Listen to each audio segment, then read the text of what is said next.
Welcome to the after party. Welcome to the after party. Did you bring some snacks and treats? I hope you got me something to eat.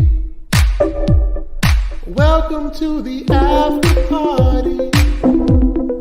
Coming to the after party.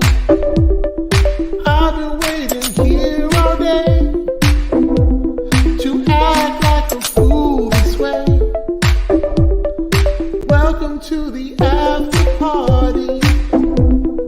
Join us in the after party. Oh, chocolate and dabbing, maybe some microphone grabbing at the after party.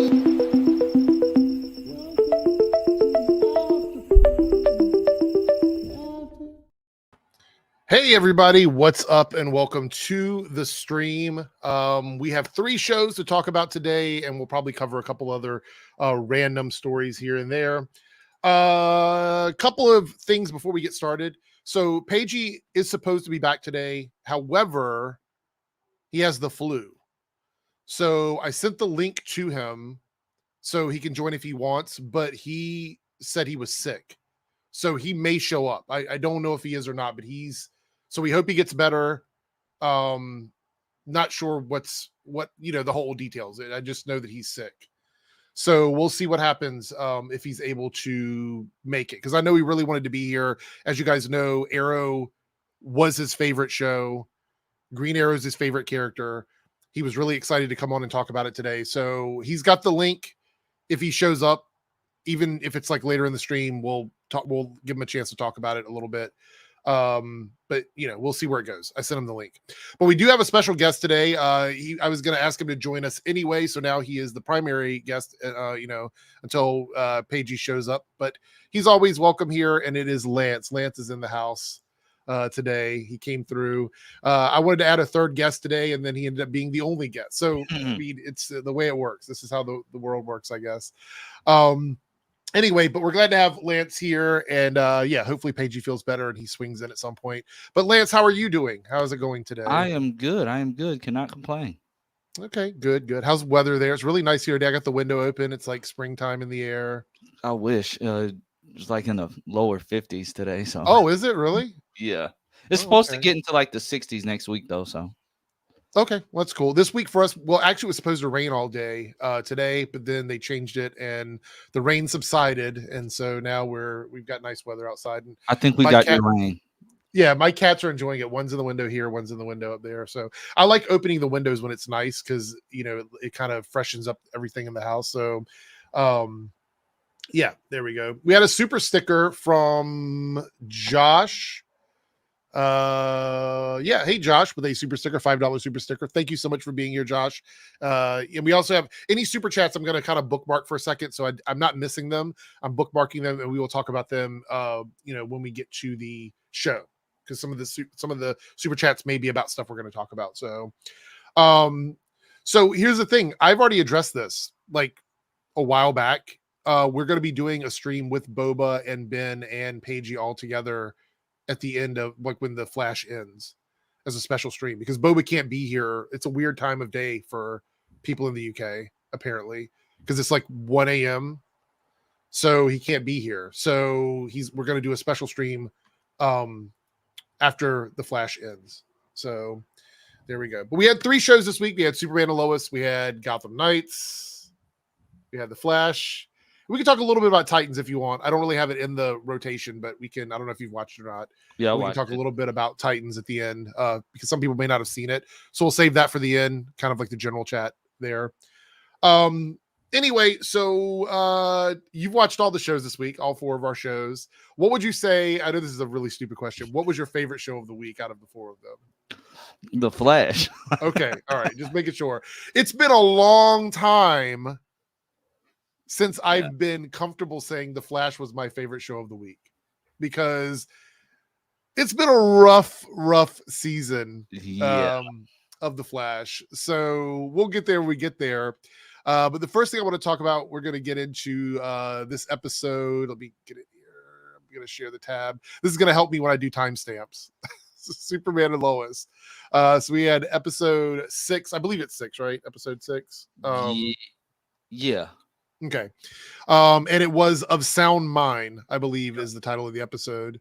So I made my video, and I got a little bit of pushback on it, I guess, and then I responded to some comments here and there. Superman and Lois is a little bit too heavy for me this season. I'm not saying that's a bad thing. I mean, I think the show is extremely mature in terms of like storytelling and stuff. I think it's really well done.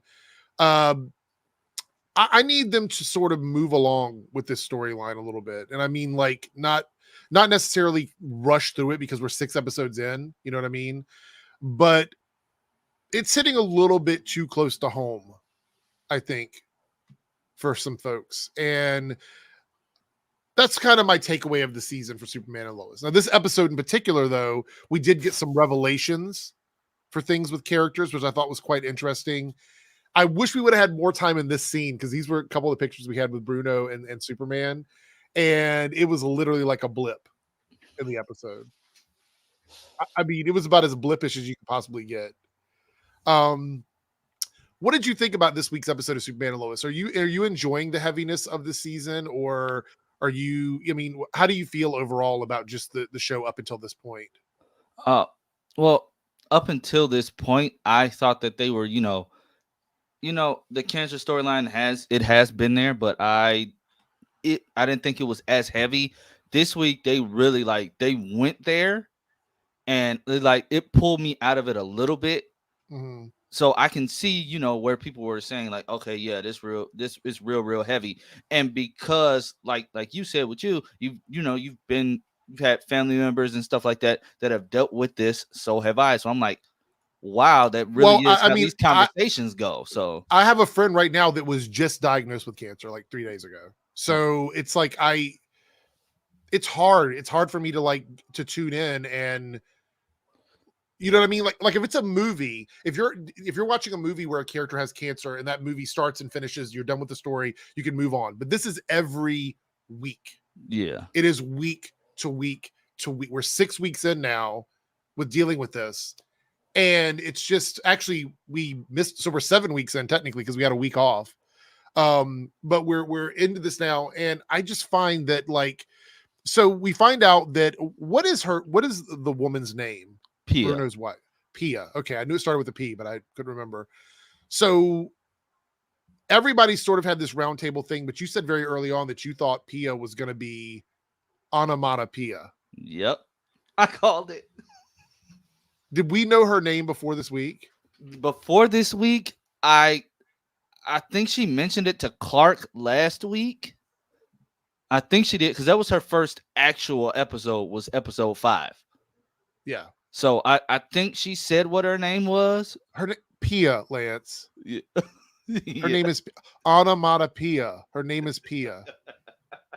I thought that was hilarious. Like,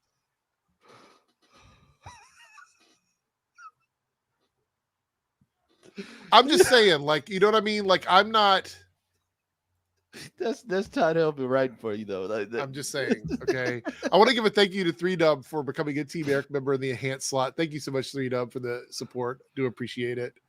Yeah. Anyway, so she ends up being part of this whole thing with Bruno, and she's a meta, right? Yep. Okay, so I misspoke in my review, and I think you mentioned it. I know it was Superman's blood and XK, but for some reason I said kryptonite because I think they mentioned kryptonite in the episode somewhere. Yeah.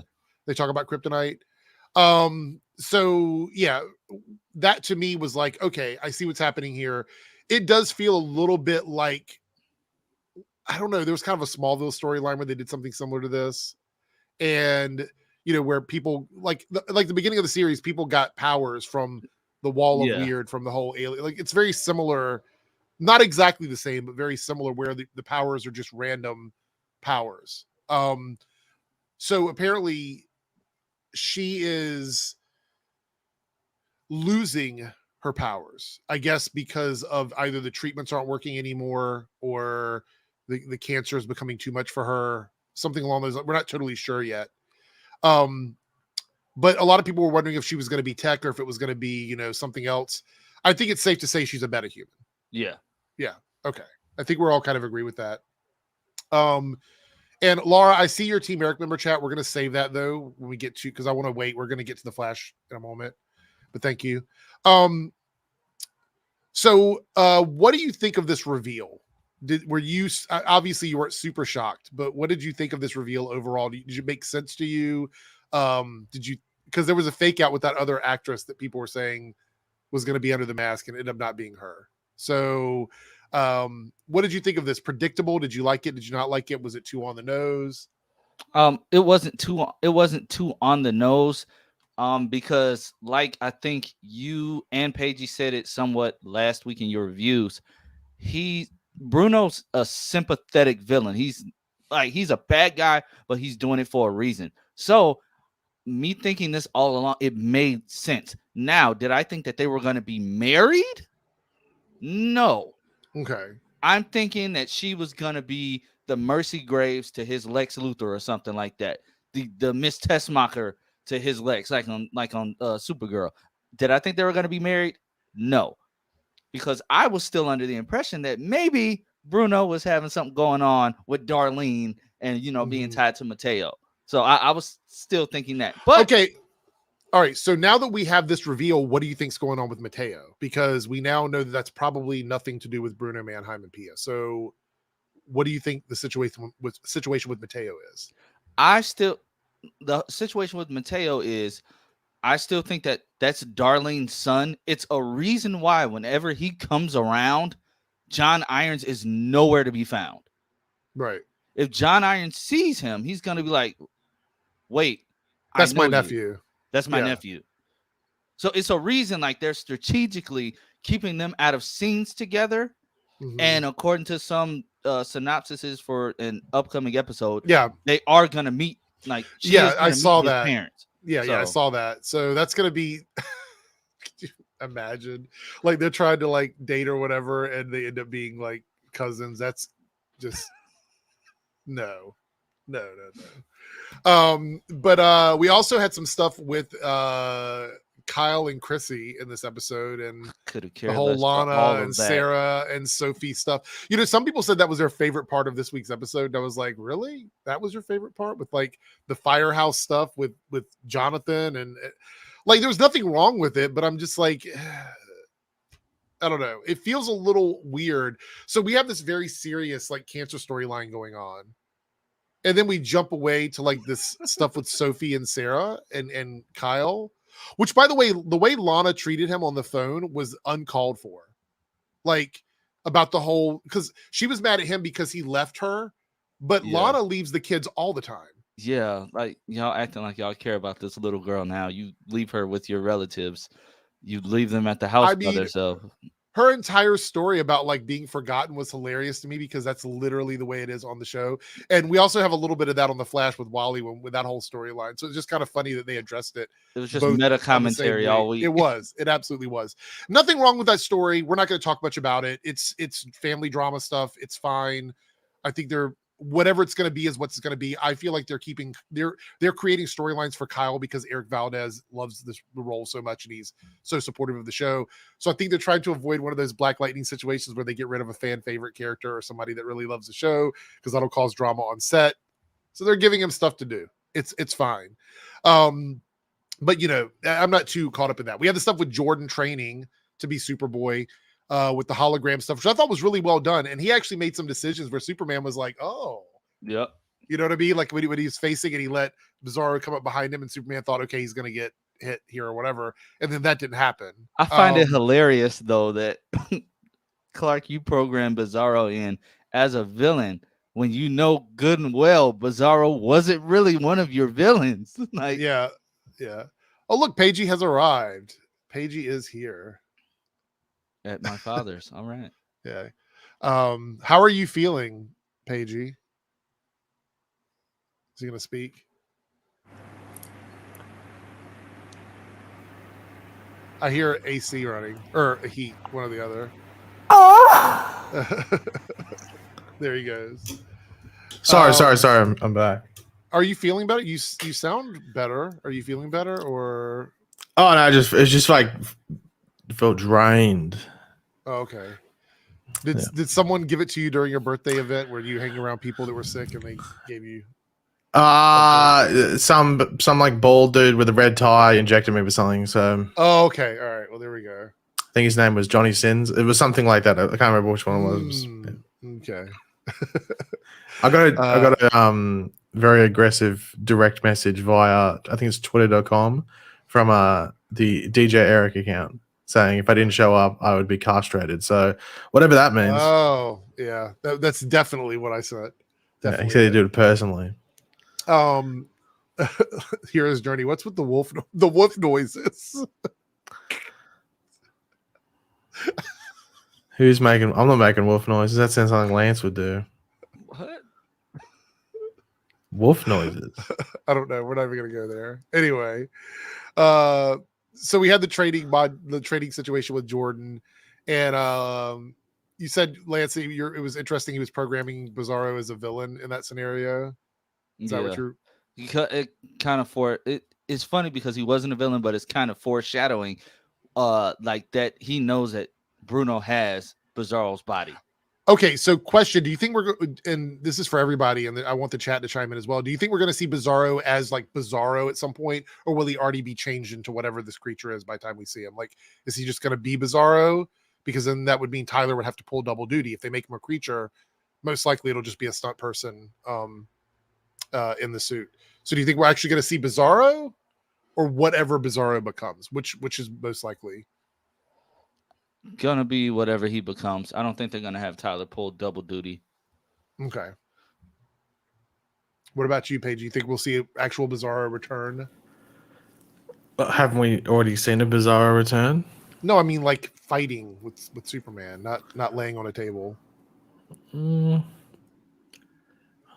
think I might prefer laying on the table. Okay. I think it might be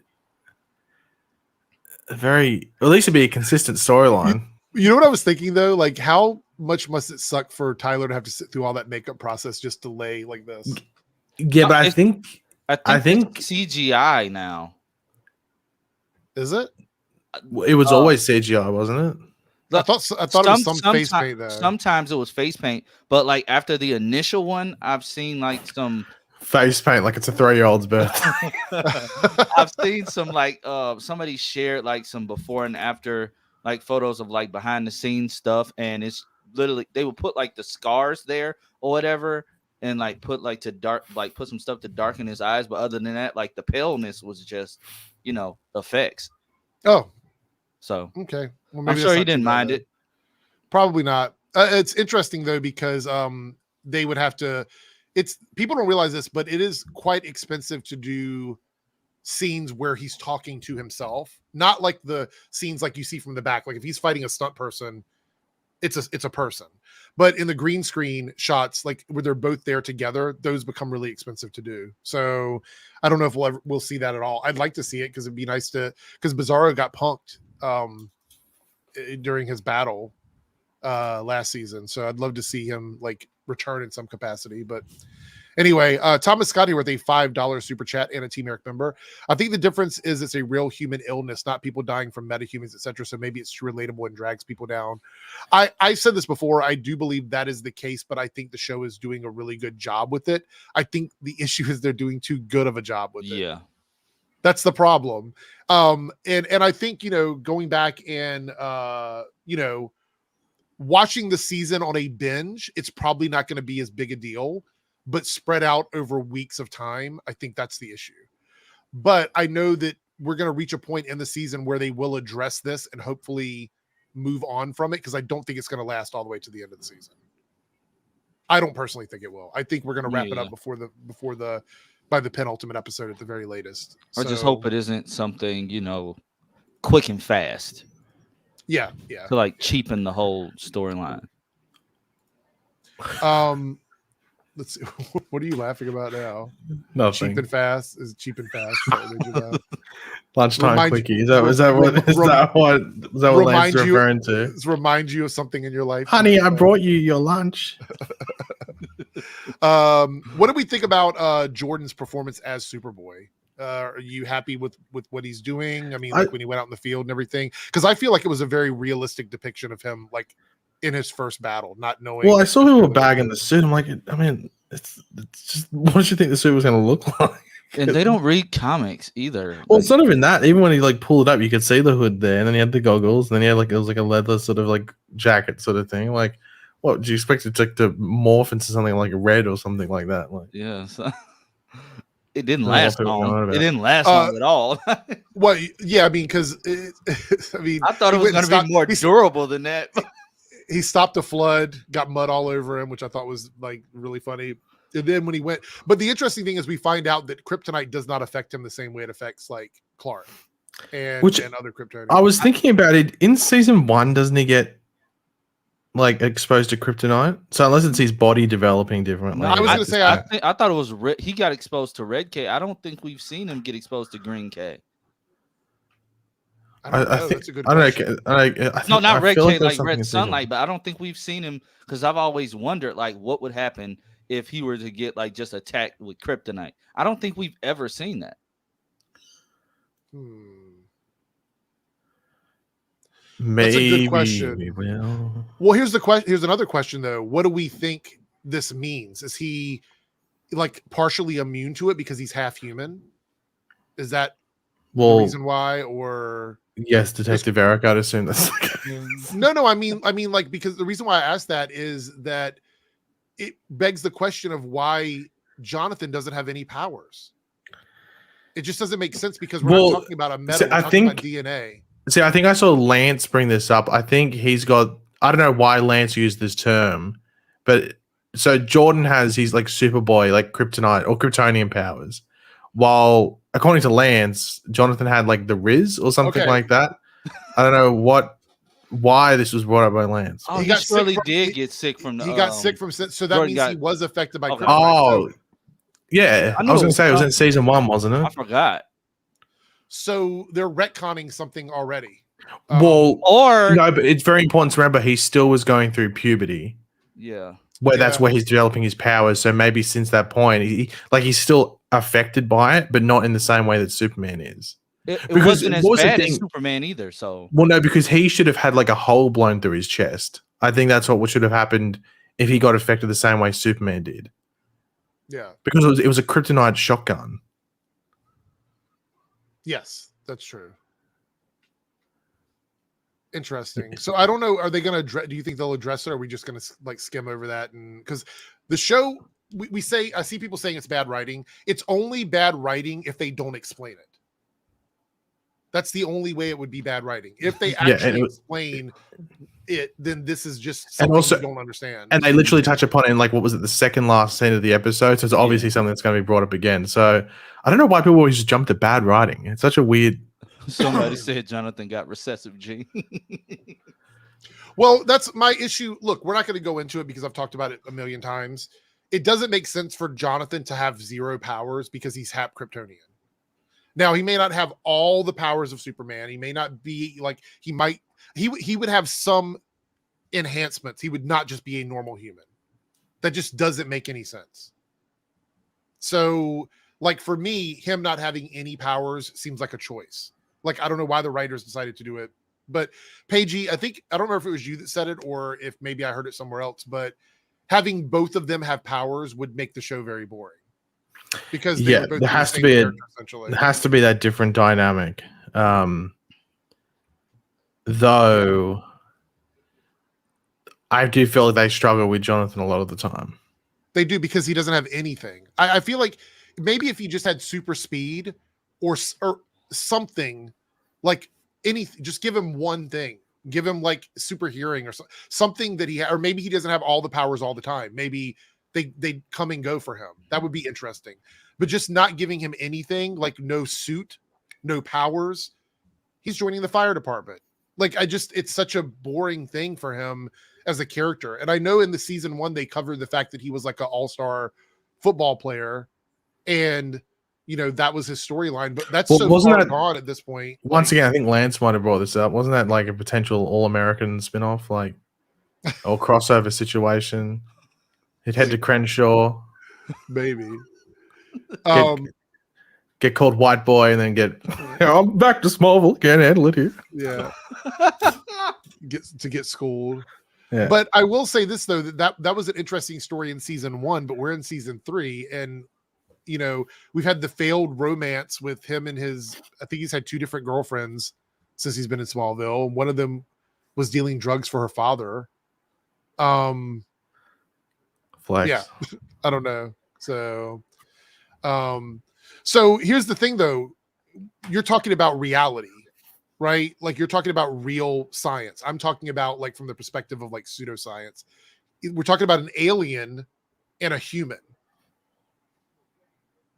You mean to tell me that baby would be born and they would have no alien traits whatsoever? I mean, think about it this way. It doesn't make sense because, well, Goku's kids, both of them have powers. Yeah. Even his granddaughter, who was like a quarter of the same. We're not talking about 2 humans having a child together. We're talking about an alien and a human. So, I mean, I feel like that's different. Oh no, sorry. Don't worry.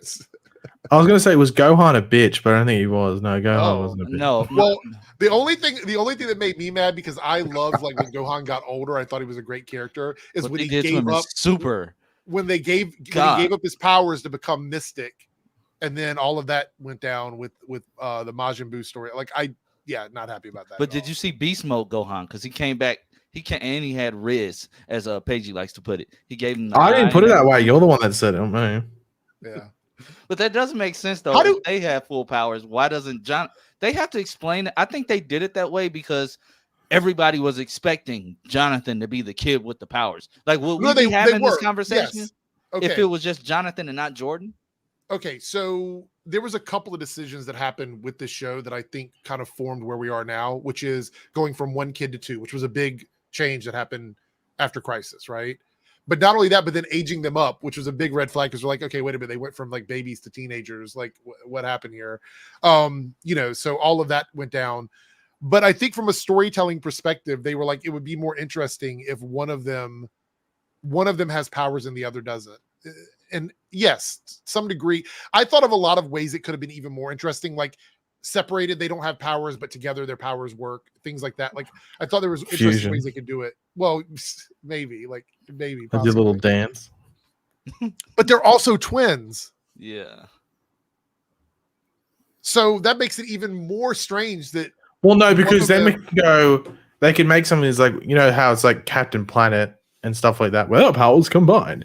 It's like without powers conjoined. And then they could be known as the conjoined twins. And then this is why you got to listen, Eric. Yeah. I will say this though. I don't have a problem if Jordan is stronger and Jonathan doesn't have like as much power, but I'm saying 0 Kryptonian powers, like none at all. Then they made it the same in a bizarre world. They made it the exact opposite. Right. So it doesn't work for me. That's all I'm saying. But moving on from that, we got this stuff with Superboy, which I think is going to be quite interesting. The battle scene was really good about the intergang minions and Anna facing off against Superman. I thought that was really well done because you got to see Superman is getting better at like fighting back against Kryptonite. It's not like he's not 100% able to do it, obviously, but when he saw his son get hit, that was it. It was the power of love. That heat vision blast that he gave Automata was. Yeah, I was thinking, yeah, you're dead. As hard as he did that, I thought she was gone. Cody here with the $5 super chat. I think it was a 50-50 chance for one to have powers or for both to have them. I think they talked something about it, like when they went and spoke to his father in the fortress, but his father was wrong. Like he was wrong because he was like, oh, I don't see any traces of anything significant or whatever, that he ends up being like. So yeah, I don't know. Maybe Kryptonian science is off. Not totally sure. Maybe his father was just lying to him. Not sure about that either. Anyway, any other big reveals in the episode that we want to talk about? Anything in the chat before we move on to our next topic?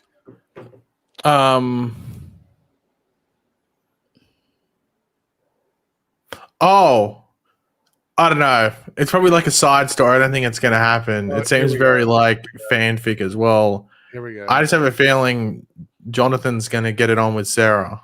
Oh, Yeah. That low blow that he did to Jordan at the end of the episode was hilarious. So yeah, we were alone. We were alone. okay. Looking, Okay, all right. doing math. Let me point this out because when I saw that scene, when he said that, I'm like, what? Why would he do that? Why would he say that the way he said it? Like, you know what I mean? He killed Jordan's whole confidence and everything. Why did he say it like that? Sarah liked it. Like, yeah, I was like, wait a minute, hold on. Jordan said, "Wait, you were alone with Sarah?" Okay. And there was no hint of this. This is again, as Paige was saying, fanfic. A lot of people were wondering if this was going to be like Sarah and Jonathan are going to share their bisexuality storyline together, like the two of them sort of becoming friends because of that.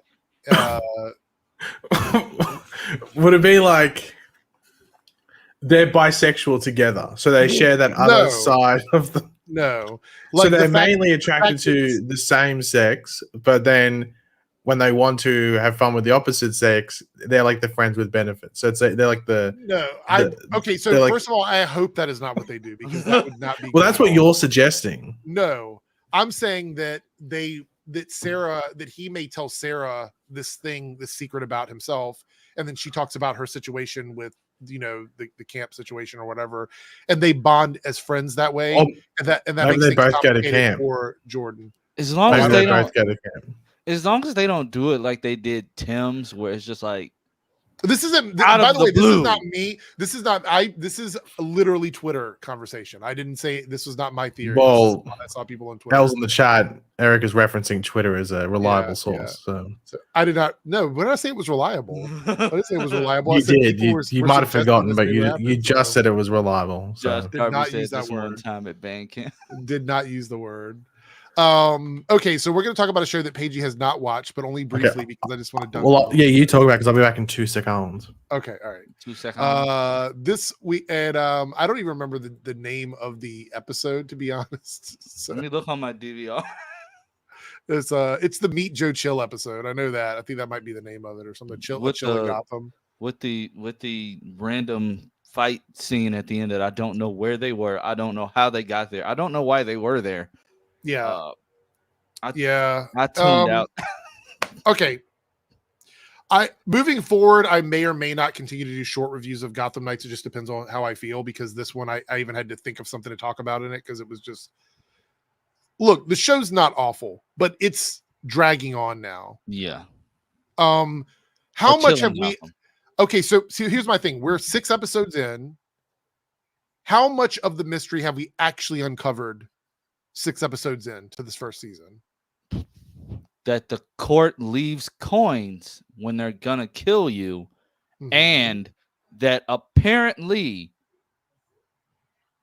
Bruce Wayne as a kid could not tell that 2 bullets didn't come out of a gun. Right. And the bullets came from behind Joe Chill. Yeah. Yeah. Okay,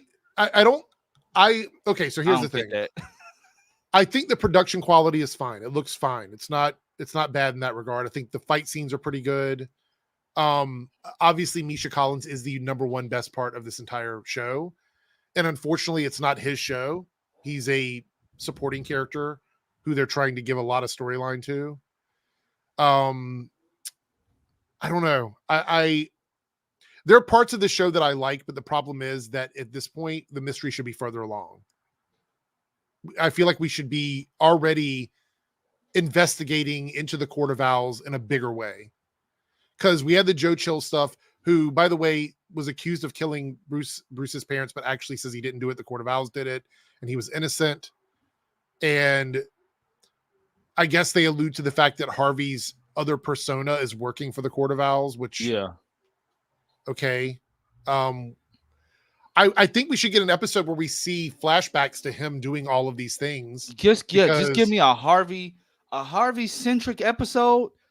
You got me locked in, because now I can just see how this storyline is gonna oh, a jilted ex lover of his wife tries to kill the husband. I can just see that's where they're gonna take this story because Harvey was alone Yes. when he got stabbed. He knows, Lincoln knows that Harvey checked the coin out of lockup.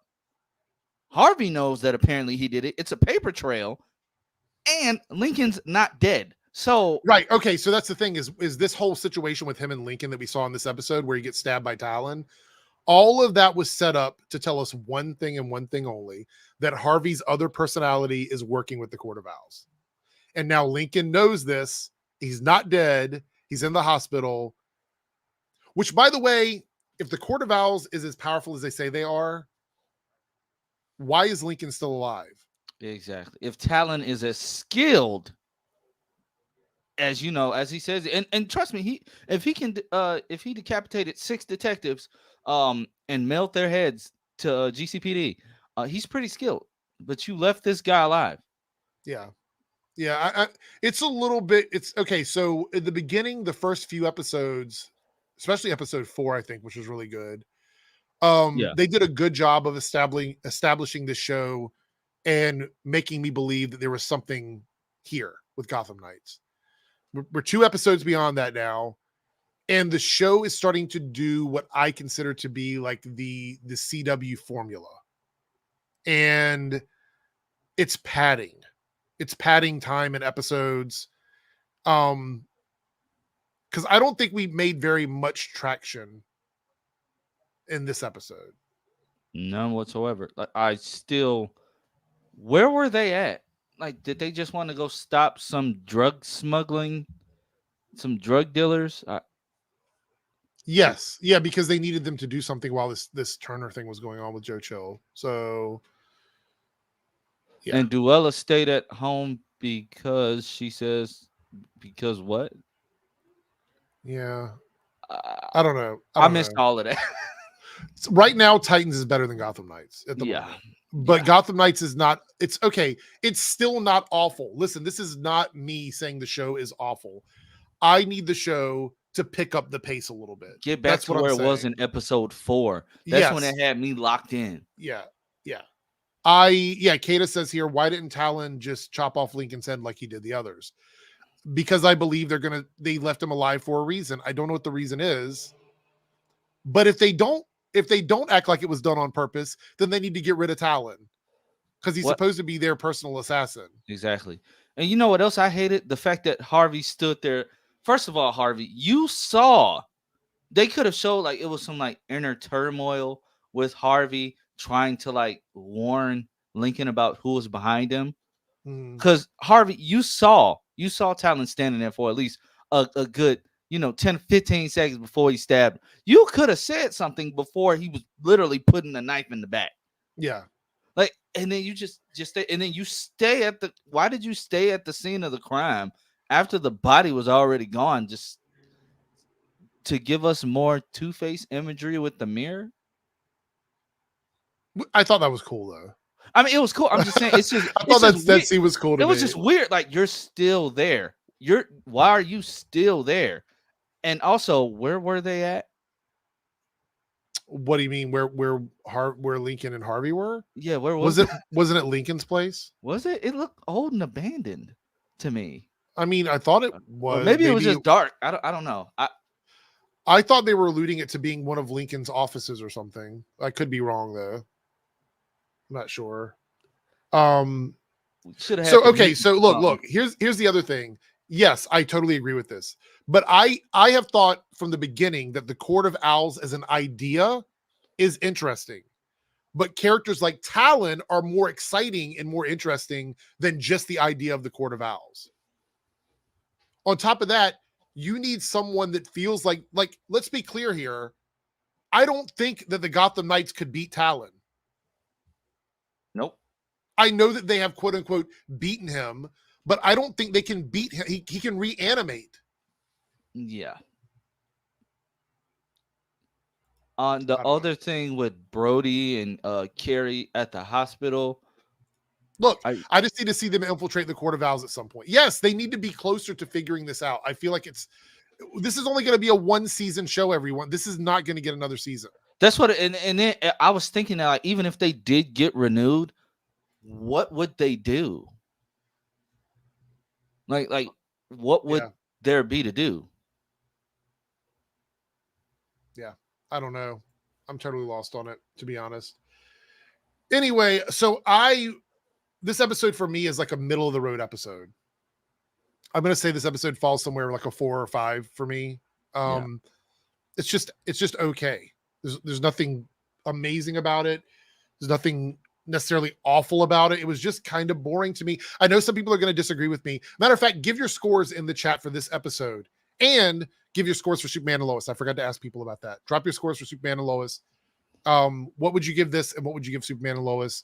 Because I'm a little on the fence with Gotham Knights at the moment. How do you feel about what they did with like Joe Chill and basically retconning that entire origin, like that entire story for this particular Earth? I don't like that. Okay, let me tell you why I have an issue with it. Because Batman would have figured that out. He literally, like, the writers literally say that.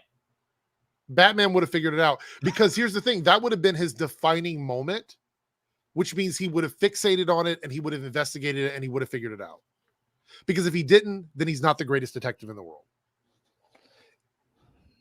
I still find it hard to believe that Batman could have been defeated by the Court of Owls so easily, by the way. I still think that's a little weird. I still find it weird that he couldn't taste that there was something off with his tea that Cressida was giving him. If she was literally dosing him daily, I find that hard. I find that hard to believe. I find that very hard to believe. And the fact that Joe Chill says it made me upset because the world's greatest detective couldn't figure out that I'm innocent. Writers, why are you shooting yourself in the foot? Like, if you were going to write that, then you know it's dumb. Just take it in a different direction. Yeah. Yeah, it's confusing to me. I don't know. I don't like this version. 2 shots came from behind me. Joe, if they were going to kill you, why wouldn't they just kill you then? Yeah. No, I agree. I totally agree. All right, we've got some super chats over here. Let me see how many of them relate to. So Laura had a Team Eric member chat. She says, "Do you think that Wally is really overpowered?" I guess referring to Wally, as he is back on the show now, because he talks about traveling into the Speed Force and going to other timelines and stuff like that.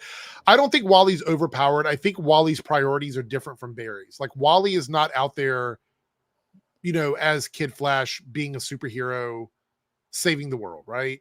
Wally is focused on meditation and learning how to become more with the Speed Force, So I think in a lot of ways, Wally is more powerful than Barry, but that's like the comic books, though. Yeah, he opened a breach with his mind. Meanwhile, Barry has to run in a circle at least 3 times. Yeah. It just goes to show that Wally has been underused on the show. Yeah. And they could have done so much more with this character and they just never did. But, the show is called The Flash, not Kid Flash. You know what they should have did? They were like, they should have had Wally be like, I was sitting back thinking about how Zoom used to punch open breaches. And he was like, I just figured out how to do it with my mind. Yeah. Like, that would have been a really, really cool callback to the guy that kidnapped him. It could have been. We'll get to that in a second, though. I want to wait until we get into the chat for Flash. But we did have a super chat here from Lone Wolf with $5. So who did the Court of Owls better currently, Gotham Knights or the Gotham TV show? The Gotham TV show. Gotham TV show. But I will say that Gotham Knights version, when they were first actually brought on screen, I will say that scared the living crap out of me because you just hear the voice first and then you see all of these white masks. Yeah. That could be taken the wrong way, but Hey, Bengals fan, how are you doing? I think the thing is the Gotham TV show had other stuff happening. That was the thing about that show, is that you had like other characters you were balancing between, and the Court of Owls were part of the show, but they weren't the only thing happening. You know what I mean? So I think Gotham TV show did it better, in my opinion. Look who has arrived. Gary Gammon's here with a super sticker. Is this the real Gary? This is a real one. The super sticker. Thank you so much, Gary. Good to see you. Good to see you. All right. Paigey has returned. So let's go Poo ahead on you. and get into this. We have The Flash this week, which I think was probably the most anticipated episode of The Flash in years, if I have to be completely honest. Yep. There was an energy around this episode that I hadn't felt about other episodes previously. And I think releasing the trailer as early as they did was actually brilliant because it gave people time to get the hype levels going up. So what would you say that would you say this was your most anticipated episode of the season, Lance? Yep. In terms of like the whole season, including like the final, were you more excited about this than you were about the final episodes, or no? I was more excited about this. I was glad to see my boy Oliver back. And Wally, of course. Of course. Paigey, you are the Green Arrow fan. Your favorite show. See? So he's bilingual. So I'm going to assume that you had a pretty big hype level for this episode, right? I mean, obviously seeing Stephen Amell come back. What's that? Trilingual? There we go. Let's go for one more. I'm looking now to see about the member chat here because yes, Kata, more than Javicia. Can't believe I just said that. Okay, so to completely derail this, now that we're into this, I don't see where I can look up member chats when they leave the screen. I can't find the. You scroll up. It won't go far enough. It doesn't go all the way back. It's disappeared. No, you go on the. Oh, yeah, I don't know. Let's see. Yep, there's no way for me to see it. I can't find it now. Thank you. All right. Thank you, YouTube. I'm sorry, Lone Wolf. You have to ask again. I'm scrolling up. It won't let me go far enough back to see your member chat. It literally cuts off before I can go back. I'm sorry. Just retype it and I will and we'll answer it. Yeah. Maybe a regular answer will be fine. A regular chat will be fine. All right. We got a couple super chats here about the Flash. Let's pull those up on the screen. And as we talk about this, the first one is going to be from Thomas Scott with a $5 super chat. This episode proves what I've been saying about the score being missing since Crisis. That first scene, Arrow suiting up, final scene, can't stop crying. So the score, basically the backing music and the soundtrack in general, was amazing for this episode. Like when they were on Leanne Yu and you hear that music playing, it totally pulls you in. Brought tears to my eyes. I could have watched a whole episode of just Barry and Oliver on Leanne Yu. I could have watched that scene for 45 minutes. I'd have been fine with it. It was just great seeing them back together again. And I think a lot of people feel the same way. And this is why Arrow will, like, I haven't done it yet, but after The Flash ends, I'm going to go back and watch Arrow again. I know, Lance, you've probably watched it recently, like the whole series again, right? Was it Flash or Arrow that you watched? It was Flash that I watched. I plan on doing Arrow though. Yeah. I want to go back and watch it from beginning to end because I think Arrow is going to be really good on a binge watch. Especially the earlier seasons. So yeah. What did we think about the storyline for the episode? So the storyline was basically we had Bloodwork who was crashing the party. He wanted to infect everyone so he could infect the multiverse, pretty much. That was the basis of the episode. I'm glad his motives have not changed. He's consistent, if anything. So Ramsey, great to see him back. One of the best parts of Eric Wallace's run, on The Flash. Do we feel like his portrayal here was just as good as it was during that first graphic novel that he was in? Do we feel he did a good job? Yeah, as a villain or antagonist of the episode? Yeah, it worked for me, especially because he's still just as smart and snarky, and you still want to punch him in the face whenever he talks. Some people were saying that they didn't like how the side characters, with the exception of Chester and Keone, were pretty much incapacitated for the majority of the episode. Chester doesn't drink and Keone. Who the fuck said that? Get him checked for a mental health clinic. That was the best part of the episode. I will give you a guess. Intervene anymore. I will give you a guess on what part of the community was complaining about that. Do they call everyone racist? They do, yes, they do. That is one of the things I've pinpointed it without you having to even say it. Then my whole thing is, I love Iris just as much as the next person, but where would she have fit in this episode? Crying over Barry's body when Wally. Well, even the bit where like they had that Iris wasn't being affected because of Nora. I was like, okay, where's that? It's not even. It doesn't even lead anywhere in the episode. She's in the time vault, like in the time vault chilling. Mm-hmm. So, what did you think about the fact that she was fighting off the infection because of Nora being pregnant? That makes sense. That makes sense. It's just like what they're doing in the current run of the comics right now with Linda Park being pregnant with Wally's baby again. The baby is sharing the powers and also preventing things from happening to her. Okay, so wait, do you think that was on purpose? Is that a recent issue, or is that something like this is a recent? This is a recent issue. I don't remember that story. So how recent is it? Like, is it like? It's the current Flash run. It's the that kind of, it's like a Flash time event in the comics. Okay. The reason why I'm asking is because I'm wondering if they actually took it from this particular story, or if this is something that just happened to happen at the same time. So it just happened at the same time, but it's good to know that Eric Wallace does know that this is possible, because a lot of when he said he didn't know about the whole lightning bolt that hit Barry, I think Iris was not drinking the actual alcoholic drink. I think they made a point of saying that. She was drinking some hippie. No, that Wally made. They were all drinking cider. Right. No, Wally made something, didn't she? Wally made her something. Okay, so the only confusing part about that is if she was drinking something that wasn't alcoholic, then that means Chester probably would have been drinking the same thing, because he doesn't drink alcohol. So his idea of like, I don't drink, does he just not drink any liquid? Does he not drink anything at all? I think he only drinks G Fuel. I think that's what I've read.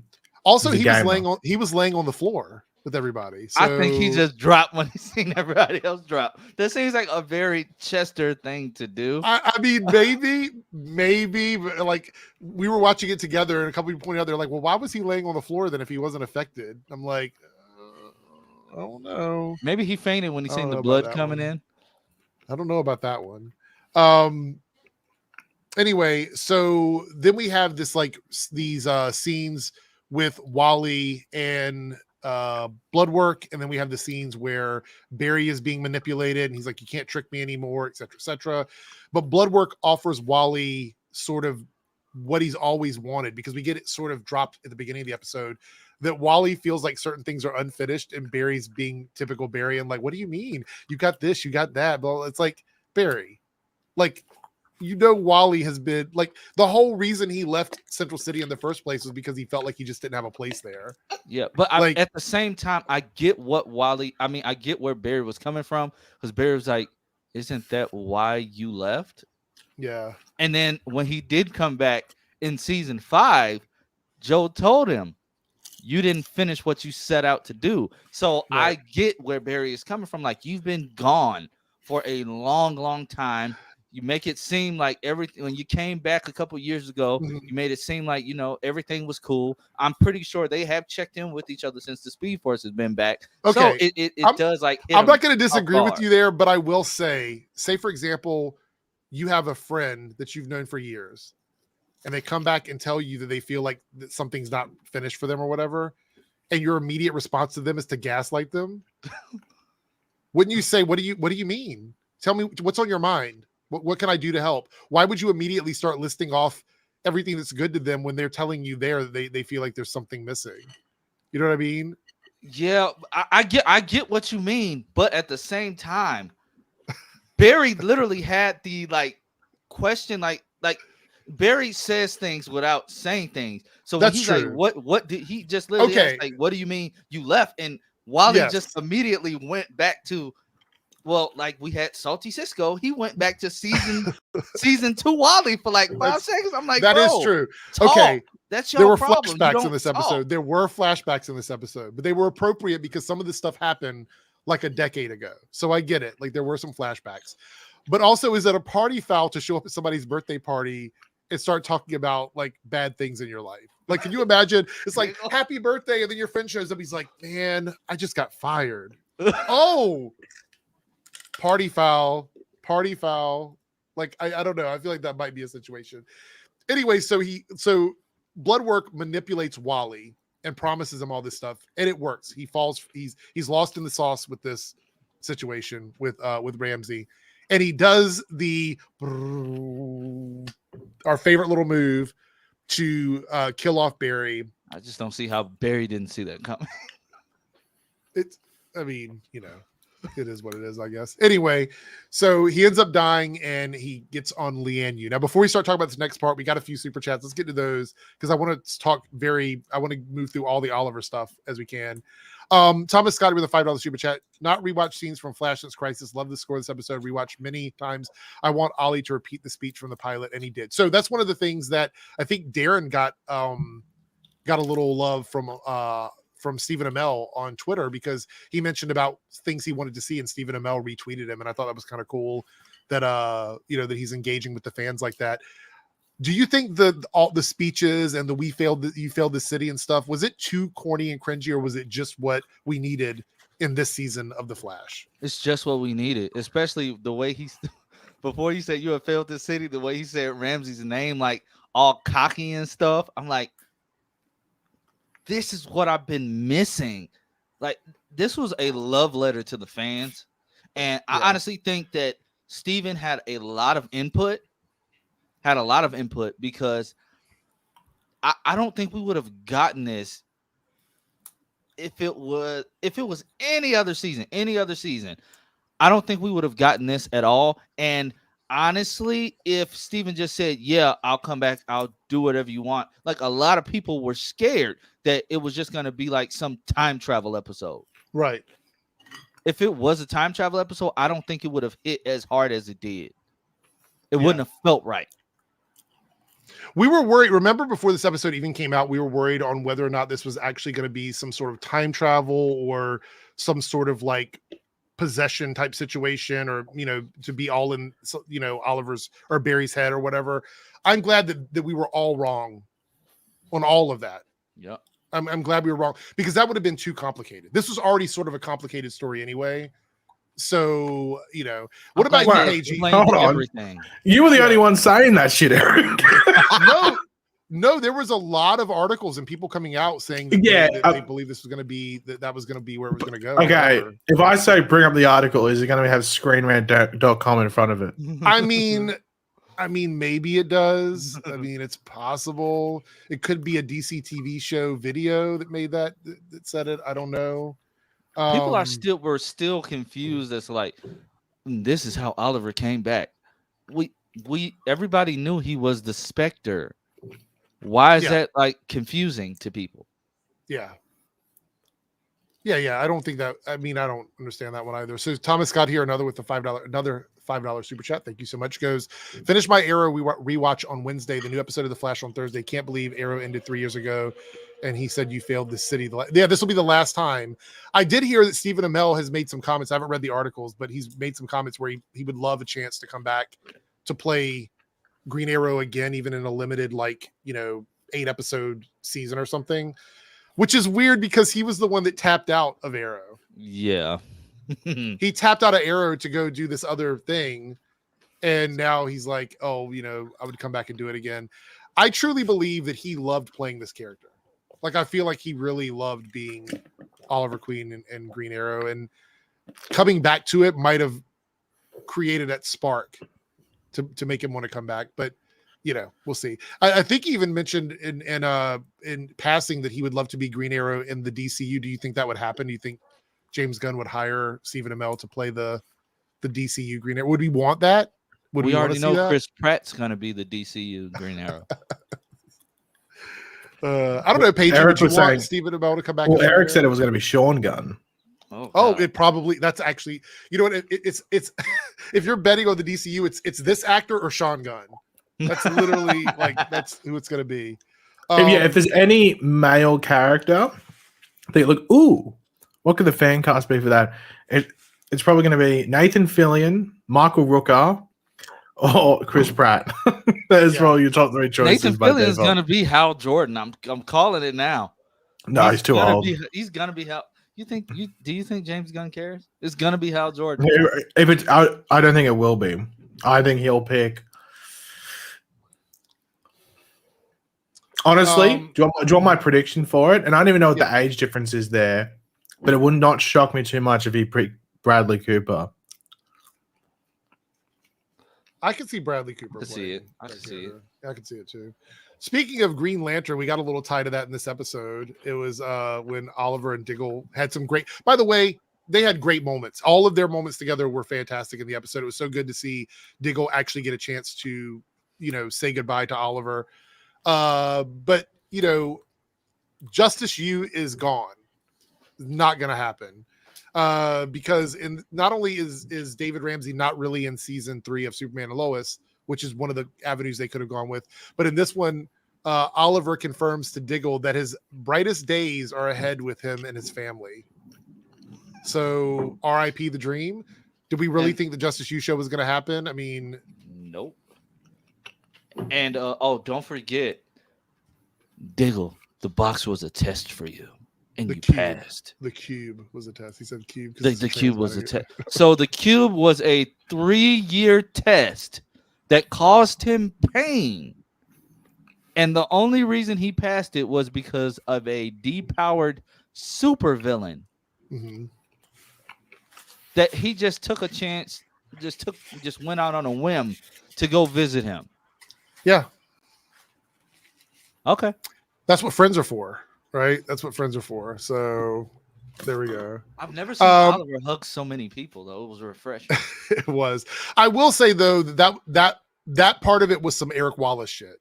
Yeah. Like that bit of writing was some Eric Wallace shit where it's like this ridiculous tie back to some sort of emotional connection to them being friends, and that's why he did it. Like I didn't need to know that. It was unnecessary, but they went ahead and covered that.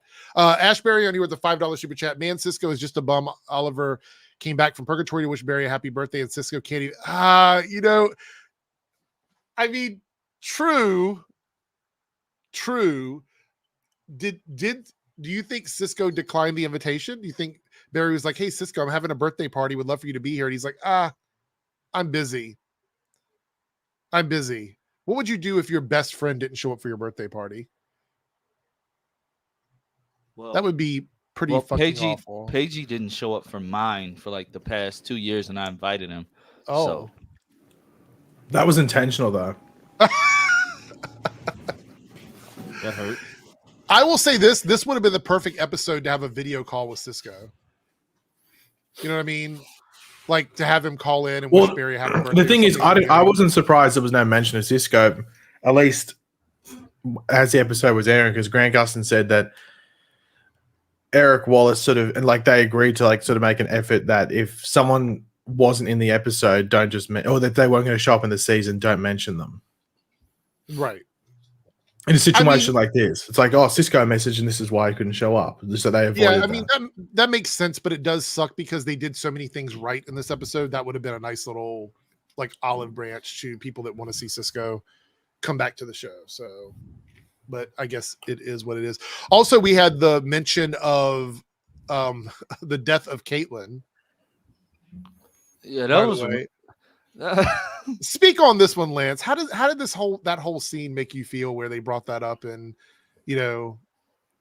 it's this and the whole Red Death Earth designation. We'll talk about that in a second too. Yeah. It felt weird because, again, we found out about Caitlin towards the beginning of the season. You talked about her for like one episode. Then you dropped her like they dropped Frost out of that casket. Why harp on it so much? I think they brought it up because we know she's got to come back before the end of the season. I know they brought it up just to sort of remind us that Caitlyn is a thing, because as far as we know, she's been forgotten about. Yeah. It still just felt weird. It's like, Barry, you hold on to so much baggage, and now that you finally, found peace with your mom and your dad and with Eddie and with Ronnie, now you're just holding on to Caitlyn and Frost. But this Yeah. hasn't bothered you in several episodes. Yeah. But now that it's your birthday, Is that another party foul to bring up like somebody's death at somebody's birthday party? I'm like, Pickle, like, what? I know you lost Caitlyn and bro, you're trying to give him a gift. But then Barry's response to that was kind of wrong to me. He's like, well, having Keone around makes it easier or whatever it is he said. And I'm like, because she looks like her? Exactly. And you're sending Keone to pick up cake. She's 3. Does Uber Eats not exist in Central City? Why wouldn't you just tell Barry to go? Why wouldn't you send cake? Kid Flash to do it? Exactly. Why are you sending Keone? I mean, it makes sense. She was directing the episode. I know. I'm just being stupid. But yes, like it just doesn't make a lot of sense. She still didn't pick up the cake because no, Oliver was sending out telepathic signals to help. Right. And I'm glad he said something. By the way, in this episode, I feel even more confident now than I did before that she is the life force or a version of that, like Mother Nature or something like that, because everything she does, like with her powers and what she's capable of doing, screams like life force energy to me. It's screaming it out to me. And she didn't even know what she did. So like, does she have cold powers? Or well, if she's got connection to like the earth, I think she has access to all elements. Probably she's like the Avatar. Because when I saw what she was like, I just froze all the water in their bodies, and my reaction was like, Chester, are they gonna be okay? Yeah. Oh, that kind of scared me for a second, because I'm like, are you misusing your powers? And is this gonna have to be like some Barry or Wally run back in time real quick, or Spectre snap his fingers and undo it all? Because I'm like, please, Keone, don't tell me you're out here killing all of Team Flash because you think it's the right thing to do. We got Jay Bircher with the $9.99 super chat. I don't see enough love for Wally in this episode. I was more excited for him than Oliver, to be honest. And Wally was great. Wish he got more of the seasons, but happy return for one more round. So that's another thing I saw is one of the criticisms is people didn't really like Wally's, like he spent a lot of this episode possessed by Ramsey. I understand that. I can see why, if you're like a big Wally fan, this might have been kind of a bummer. But I think Wally's overall story for me made sense in the episode. Like him feeling like he still isn't really wanted and he hasn't accomplished everything. And then you have this person offering him an opportunity to be this beacon of I don't even know what you would call it. Like not really hope, but like people live forever and you're going to be the catalyst for this and you're going to open the door for me to do this. I mean, I understand why he did it, but I also understand why people would want more Wally. I think Keenan, the last couple times he's been on the show, seems happier. He likes this version of Wally that Eric Wallace has sort of done for him. And, I don't know. I liked it. Yeah, we could have had more Wally. I see where you're coming from. What about you two? Do you feel like Wally could have had more screen time, or do you think it was just your overall thoughts on Wally in the episode? Any thoughts? I was okay. I was okay with it. I mean, yeah, he could have had a little more time as regular Wally, but it was cool. It was I don't see where he was the heart of the episode, according to Eric Wallace. But wait, did Eric Wallace say that? I must have missed that when was that interview he said that? He said like his story was like the emotion. What was it paid like the emotional core of the episode or something? Yeah, I can't remember. Something like that. Eric Wallace does so many interviews. I can't even keep up with all of them. Yeah, that's why I keep saying between him and David Ramsey, shut up. Yeah. Thomas Scott here with a $2 super chat. Reduce Cecile and Chegra equals best episode in years. Oh, can we talk about how Chester made that tech for no reason? Oh yeah, wait. So give me. Maybe I was confused here. Was it just the technology that changes the way her face looks? Yeah, it was just a facial transmogrifier. So why was that such a big deal? Couldn't they have just given her one? I mean, they had that technology for a while. Couldn't they just give her one? It meant more coming in the form of a necklace. I mean, I feel like that's something that should be like accessible to everybody at Star Labs.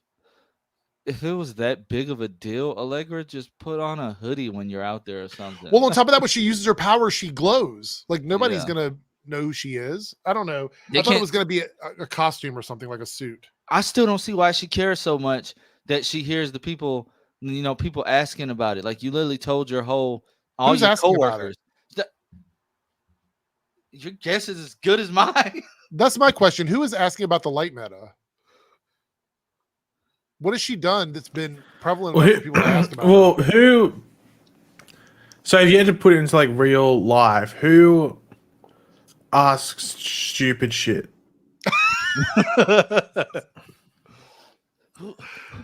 Who's the two girls that are always out with the Flash now?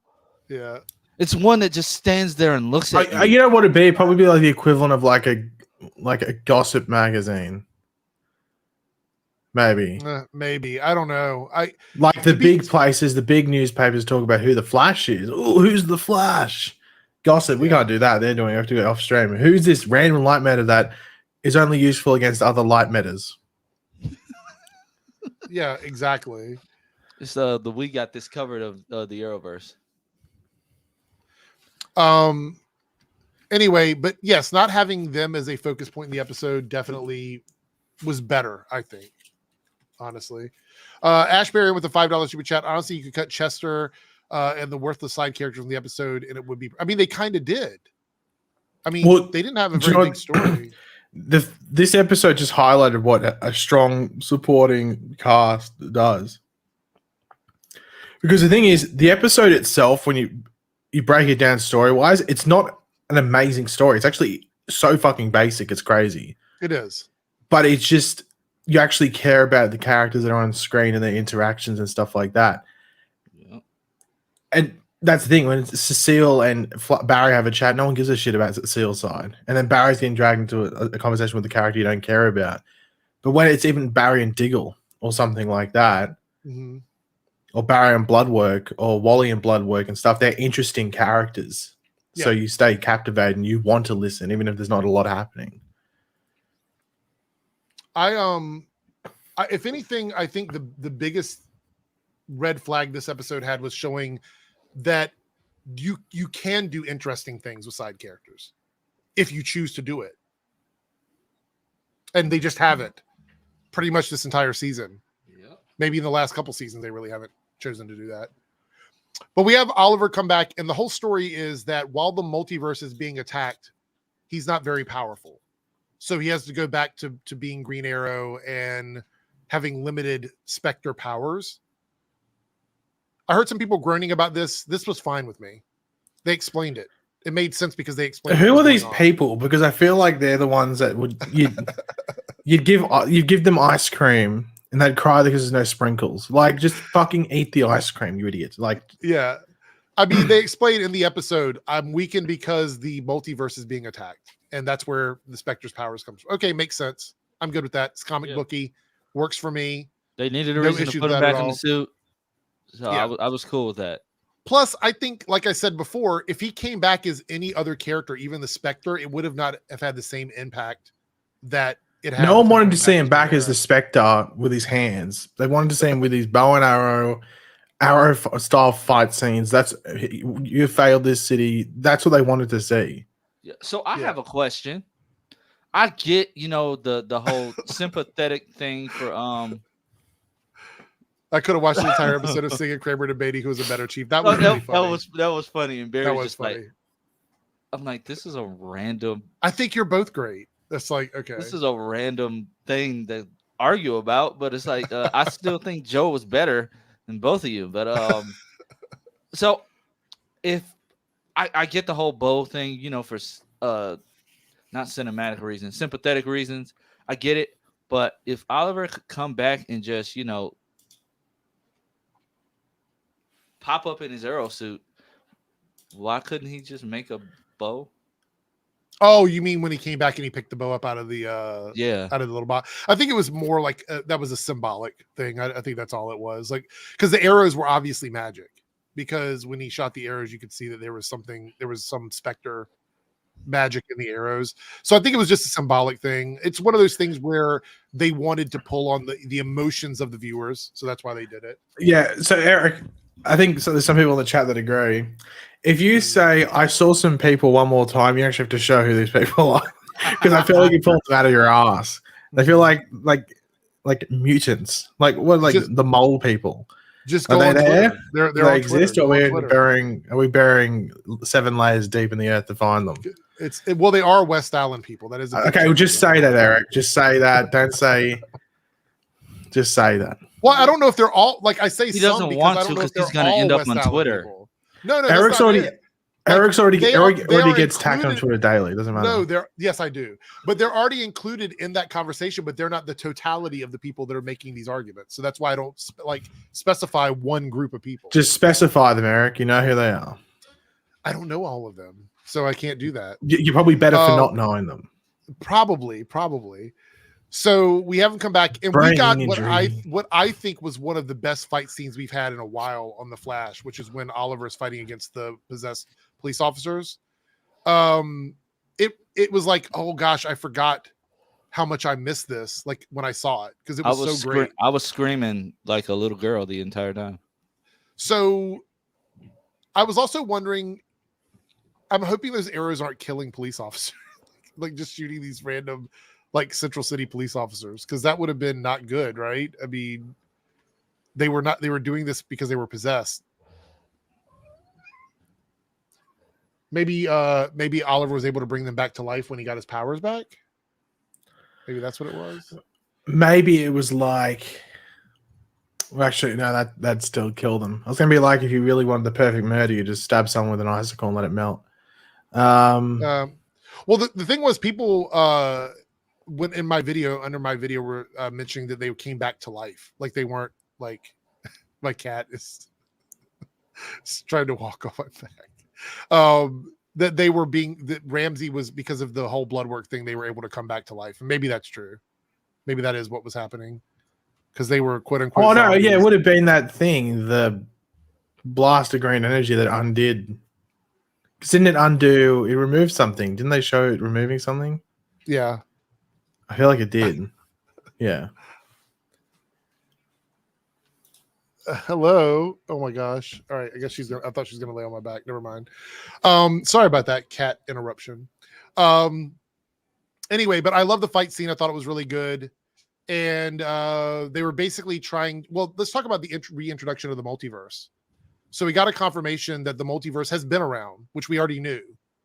But now Oliver tells Barry that the multiverse has still been around and talks about the fact that Red Death was from another Earth instead of from another timeline, which is something that we thought made the most sense, like from the beginning. By the way, I have to say, the amount of people I said that, the amount of people I saw in my mentions going, I told you it was the multiverse. I'm like, we didn't fucking say it wasn't, but the show said it wasn't. Yeah, you go with the flow with the show. How are we meant to know?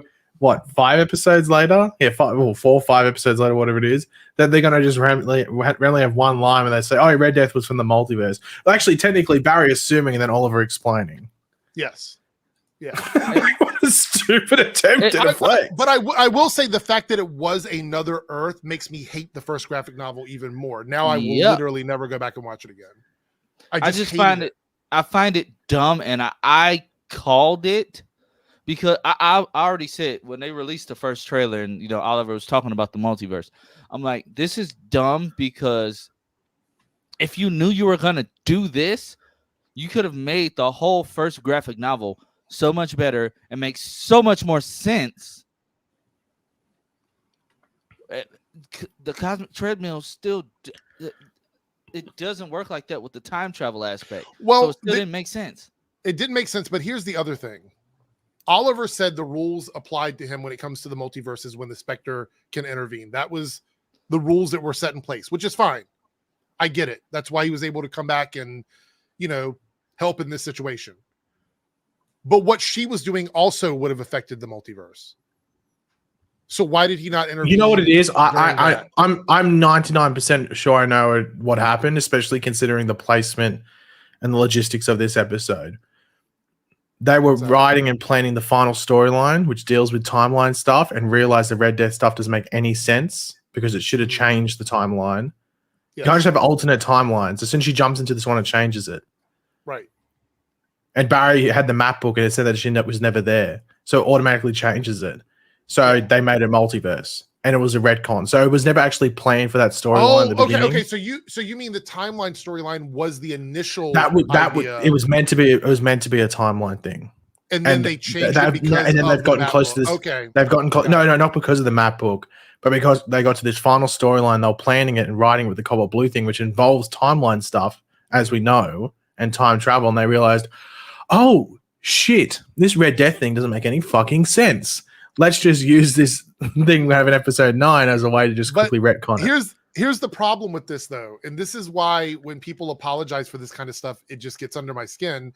That is not what she said though. If you're going in to use science to do something and you're like, A leads to B leads to C, you can't be like, but A leads to B leads to C, but also to D, to F, to E, if you're not trying to do that. She made it very clear that she needed this because she knew exactly what she was doing. And she said to Iris that the other timelines, that she is always that Barry's lightning rod, which means that she had done this traveling before.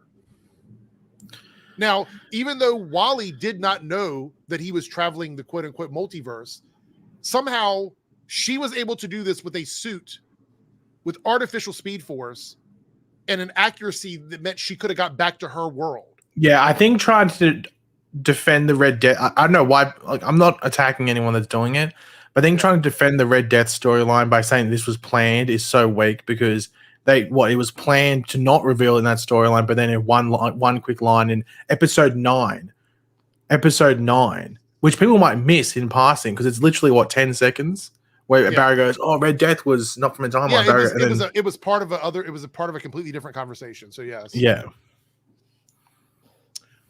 But she wasn't.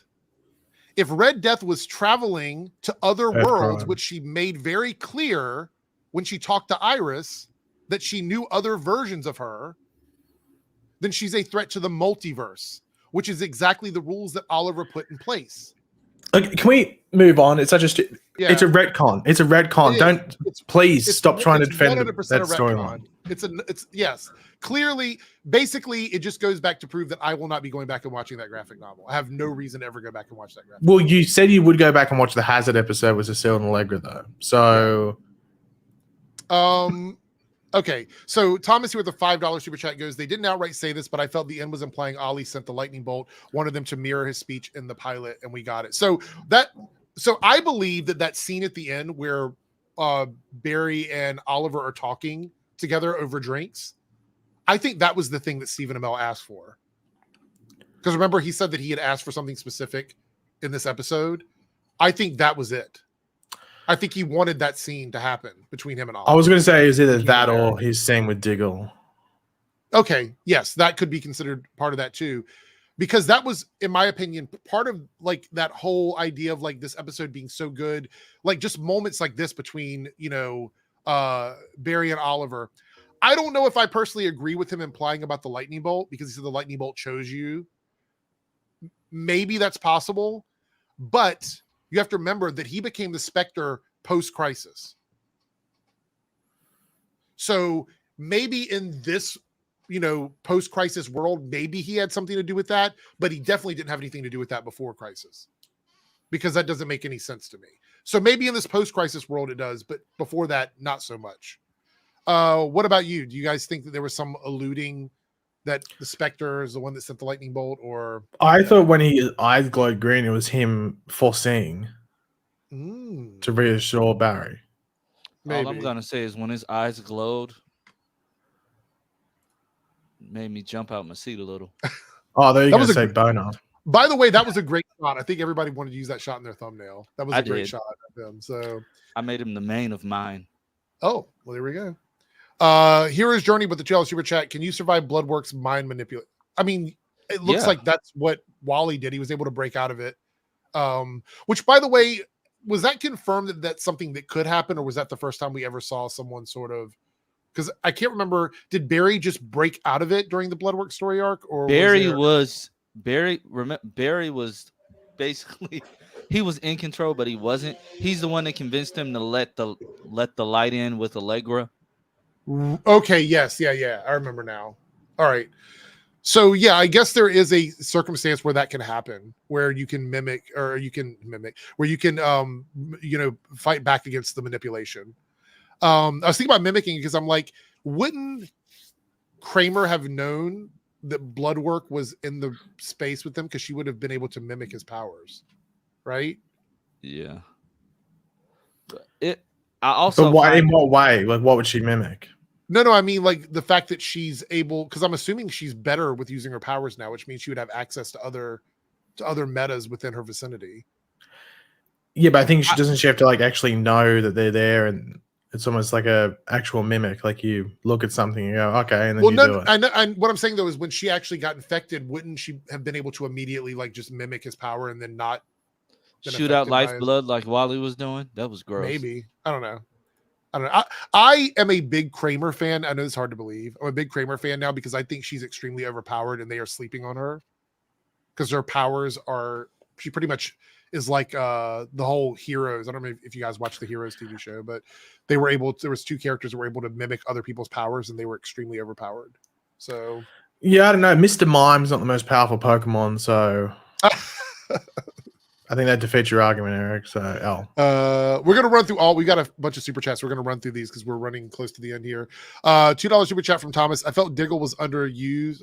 Small nitpick, maybe, but Diggle's been back a lot more than Oliver. I feel like they wanted to focus on characters that hadn't been back, because Diggle's been in almost every season of every show since Arrow ended. Hasn't he cameoed on almost every season with the exception of this season of Superman and Lois? And He's Black been like Lightning. in one. Oh yeah, that's true. And That's Naomi. So, well, we're not counting that one. Jay Birch with the 19 super chat. Did they forget the entire Keone isn't a human, or in what regard? they've been referencing it. They reference it this week. I mean, Oliver references it. Yeah. I'm just wondering in what regard though. Like, was it something to do with? I don't know. I'm pretty sure that's probably the main sub story for this final thing. Like when we're hanging out with Barry's doing his thing, but like they're gonna be, because they eventually gonna have to build up Keone to whatever this overpowered thing she's gonna be. You know what was refreshing this episode? What? Another episode went by without Chill Lane. Oh, that's right. He wasn't in the By the episode. way, I saw him in the credits and I was like, I guess it's because he's a series regular. But I was like, oh, is he actually in this episode? Why did they make him a series regular if he's probably not going to show back up until... So they book him for the... No, that's why. Because so he doesn't book anything else. Yeah, because if he gets the series regular thing, he can't. They book him from A. They book him from A to Z rather than just having him for B, F, G, whatever it is. It's dumb. Cody here with the $5 super chat. Some people really hate that Oliver overshadowed this episode, and Oliver overshadows everything. Some people. He barely overshadowed. Can we stop saying some people and just saying West Alleners? Like, Yeah, it's just. I saw a lot of them talking about, it's really the Oliver show. How? He didn't show up until halfway through. And not only that, but he wasn't in every scene after that. He was in scenes where he was with Diggle and. I don't know how people are saying Oliver overshadowed. He didn't show up until after halfway. Half the episode was gone. I looked at the clock. He showed up. So the episode aired at 10 a.m. my time. He showed up at 10:36. So at least halfway through over halfway through the broadcast, that's when he showed up. I think people are upset that the best episode of the season was an episode with a character that everybody's been waiting for years now to come back to the show. So that's what I think. Well, I think it's like the best episode of the season is one that has minimal side characters. That is absolutely true. We have a super chat from Michael West, $2 super chat. Would have been better if this was the first episode. I mean, if this would have been the first episode, it would have kicked off the season with a bang. But I think they wanted to give people an opportunity to get invested before they released it. Would you guys have wanted this to be the first episode of the season or no? No. But I am curious and it's hard to tell until this Cobalt Blue thing. By the way, I'm bricked up over that. Can't wait. But I need to see how this storyline plays out. Why are you sniggering there? What did you say? Why are you sniggering? No, Why are you did you say? moving your mouth like that? Did I say anything? Did you say I'm bricked up over that? Yes, Oh, and, maybe, that made you drop a little snicker on the mic. You look like who does that? Who does that face? Who does that face? Oh, who does the Thierry Henry? You know, have you seen that meme? Do you know who Thierry Henry is? They're like with the face, the gif. That's why I was like, what the hell? I can see his lips. I'm like, who does that? Anyway, that caught me off guard because I was scrolling on Twitter. That caught me off guard. Okay, I am to reference to go back. I am hashtag bricked up over the Cobalt Blue thing starting this week. However, I want to see how it plays out over the 4 episodes because I am really wondering, should we have hashtag yeeted Red Death off a cliff and never even touched that character and just done the entire season Cobalt Blue? As long as Javicia was able to grace us with her. Well, no, because that's the reason you were bricked up. So, like, that's not that I don't care about that side of things. Wow, I'm going to be selfish. That hurts. I'll let it go, though. I'll let it go. Eric, I have to ask: are those actual glasses? Do they actually help you see better, or no? I know they have lenses, so they're just they do. They're fashion glasses. So, God, fashion's a fucking long shot.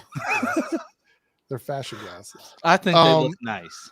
Thank you, Lance. I appreciate it. Don't meat ride, Lance. That's not the day. Not the day. Yeah. Lone Wolf with the $5 super chat. No, you made me normal. My HLH will return. Hope to hear the perks of being the Spectre. Oh, yeah. So that was hilarious because he thought he was just gonna drop dead. Yeah. R.I.P. So he's got to go to regular prison where he's probably gonna get beat up because people will know you were the psycho that turned the whole city into zombies. All right, twice. Okay, when my friends were over and we were watching this episode, because they were like, when they came back finally, when they saw what this episode was, they're like, we're coming back over. We sat and watched it together. Of course, they loved it. So they're like, we're coming back for the rest of the season. So now I'm having a little friends group back for The Flash. But they said, you mean to tell me that the Spectre can cure a disease like that in this villain, but no one else in the world? Like, why didn't he just cure the world of all disease, not just this one person?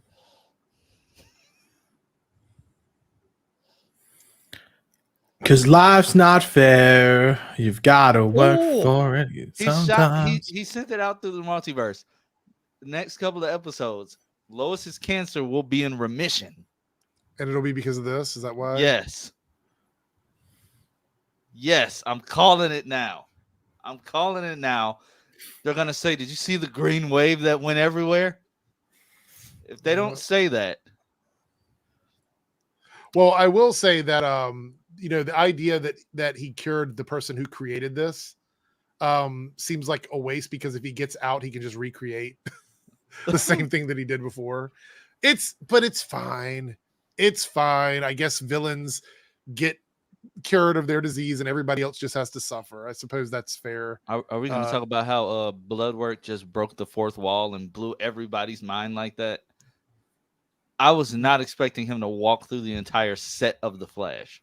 Okay, yeah, I wasn't going to bring that up because that was probably my least favorite part of the episode. You weren't going to bring that up because I made a prediction that would happen. Well, no, that's not why. Yeah, Paige did make a prediction about it, yes. I didn't bring it up because I did not like it. It was fine, but I didn't like it. But I didn't take off points of the episode for it because I understand that it's subjective and some people probably did like it. Well, I think it's probably because you knew that you were wrong. How did you like Frost's body falling out of that casket? I was like, God. It's the way she slapped the floor. Well, it's also like, who's holding it? Strawmen? Like, how did you just? There was like 6 of them there. What? Eat some red meat. Jesus Christ! What was going on there?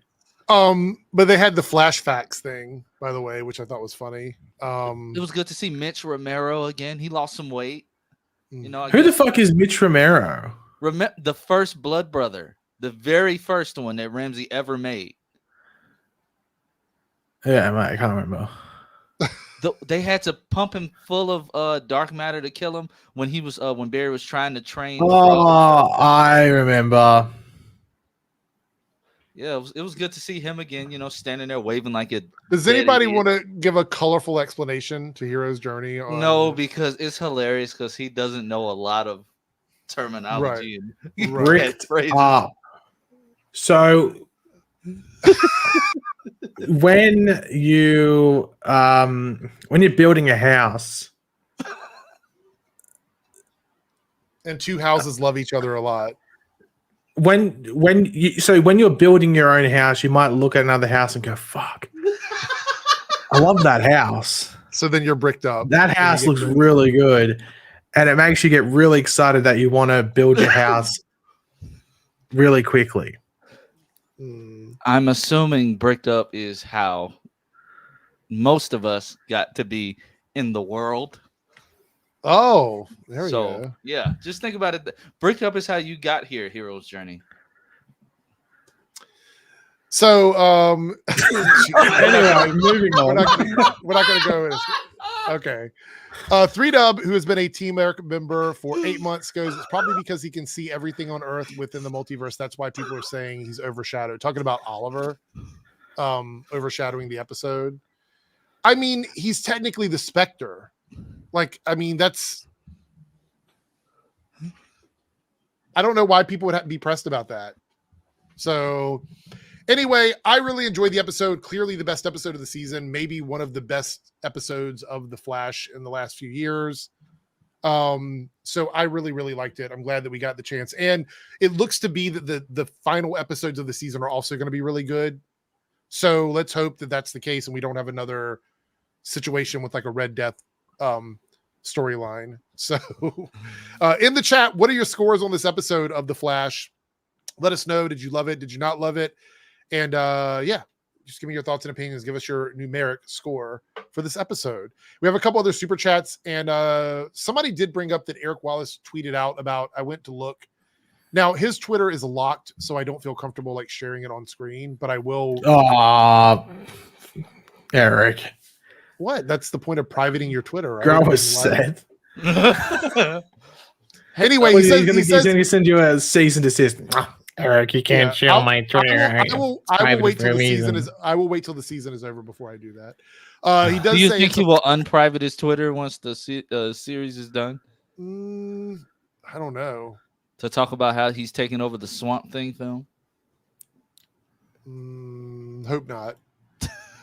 But he says that he goes, this is what he said. He goes, now that Barry and Oliver have saved the multiverse one more time, next week marks the beginning of the end of our show. Now, usually I would wait before revealing the name of our final graphic novel, but it's already out there. So next week, A New World 9/10 to 9/13 begins. Now, in case you're wondering how this is going to work in terms of a series finale, let me share with you now, there's only one thing better than a 1-hour finale. That's a 4-hour series finale. That's right. So get ready. Part 1 kicks things off with the return of a certain old face, but that's got nothing to do or not the only threat facing Barry Allen starting on. God, is that train horn like broken? Did someone sit on the button and is like passed out on the button? It just kept going. Mm-hmm. I can't wait to move. One more year. So he says a 4-hour season finale. There's only 3 episodes remaining. So what does that mean? He's saying literally it's a New World Part 1, Brave New World Part 2, 3, 4. Each episode it's just like, which is why I don't know why they announced like 10 and 11 as Part 1 and 2 if it's literally right. So people are 4. Right. People were assuming that means the final episode is 4 hours, and that's not what he's saying. Well, we already established people on Twitter are not bright. Well, not just Twitter. People in the chat right here have been saying that there's like, we've seen people say there's like a 4-hour season finale or 2-hour finale. Like, people don't understand what he means. It's all parts of that are considered the finale in his opinion. Yeah. It's 4 episodes left. 10, 11, 12 and 13. It's a giant finale. So the next 3 episodes, why I was saying there's 3 episodes leading up to the finale is because he's considering all 4 of these episodes to be the finale.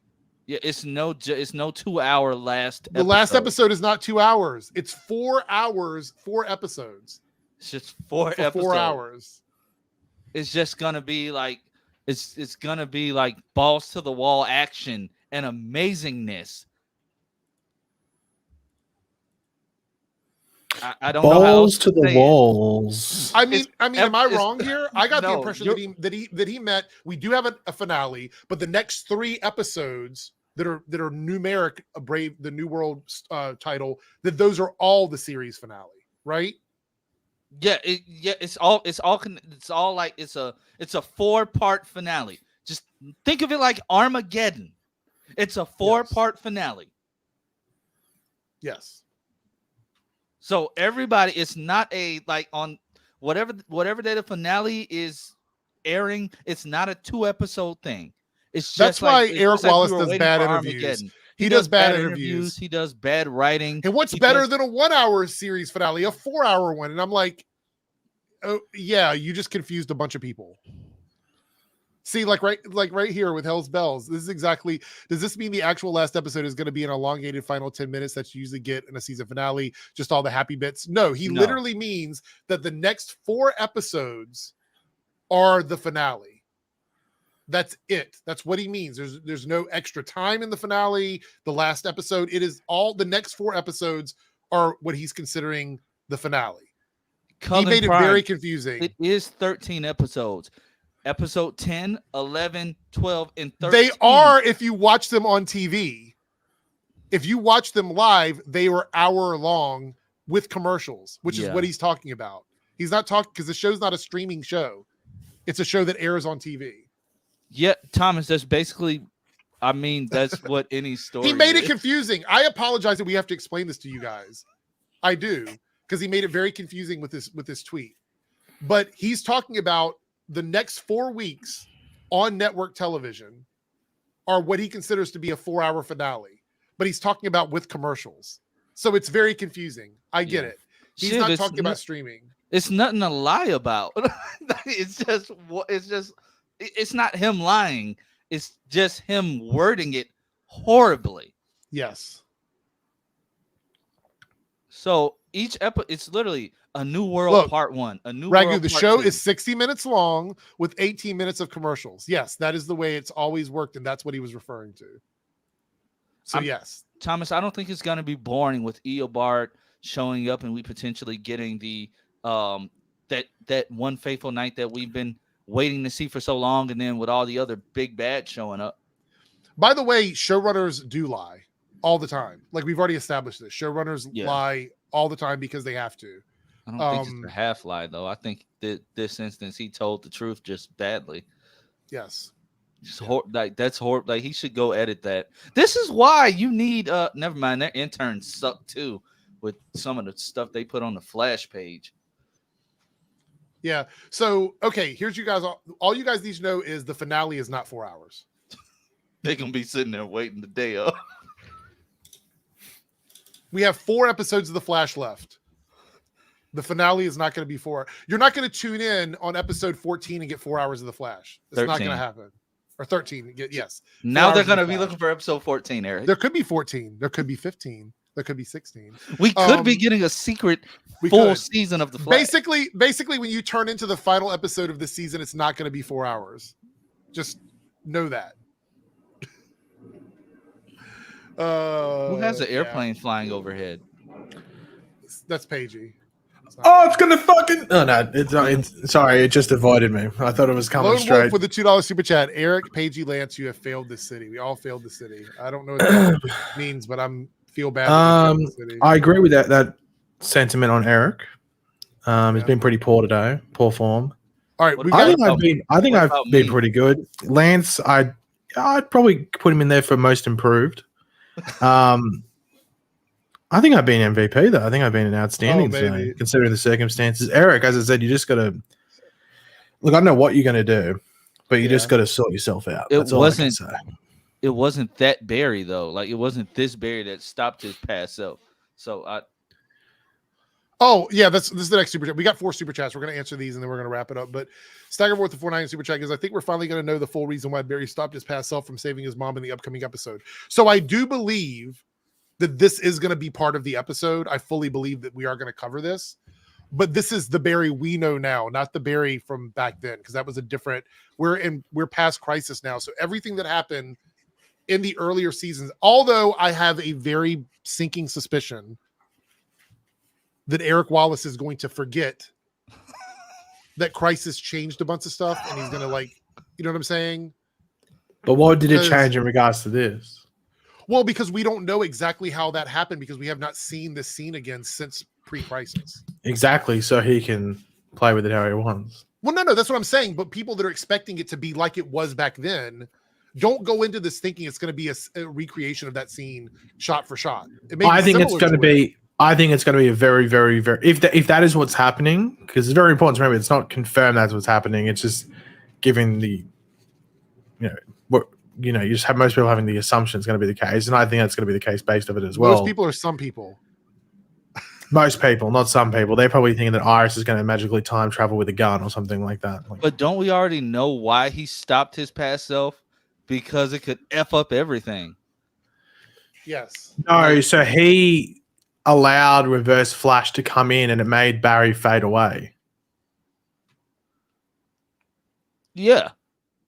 So yeah, that's why he stopped. He knows it has. No, I think what's going to happen. I think what's going to happen is that our Barry's not going to be there at that point where that whole Flashpoint scene happened, where the other Reverse Flash comes in, because Flashpoint has already been erased. So I think the last thing you're going to see with Barry is him running away with his younger self and Reverse Flash running in to kill Nora.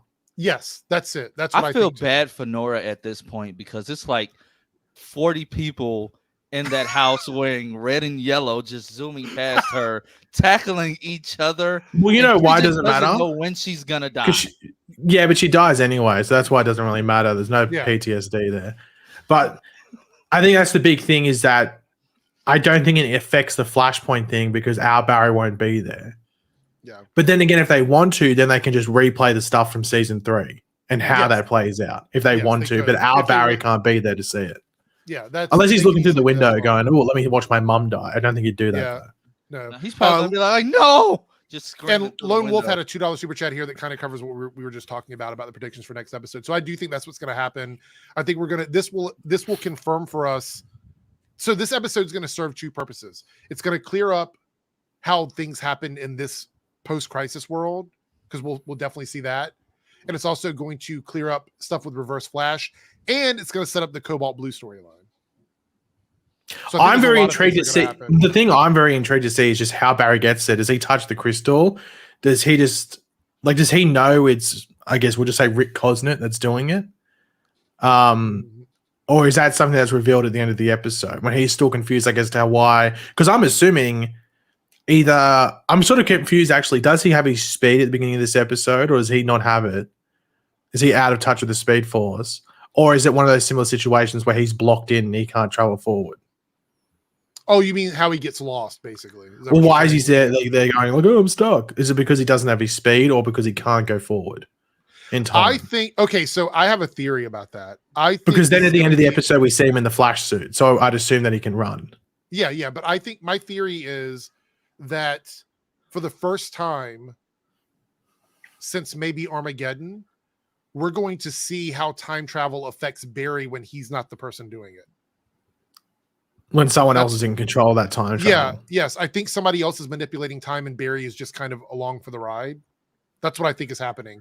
Because that would also set up the fact that Cobalt Blue has been manipulating this for a while. Because if you think about it, Barry, even though he doesn't forget things quickly like everybody else does, we have seen, like with Armageddon, how it is when he's thrown into a different timeline that he's not familiar with. This might be another one of those situations where Cobalt Blue is the person that changes time and Barry is kind of just flopped through time. Like he's not the one doing the time traveling. I'm very intrigued to see what it's like. That's what I think. That's kind of how I feel about it. We have a super chat here from Thomas Scott, a $5 super chat. Not sure if true, but I seen an article in Nerdist where the Flash director said they cut Grant Gustin cameo in the film because there was no time. I don't know whether to believe this or not.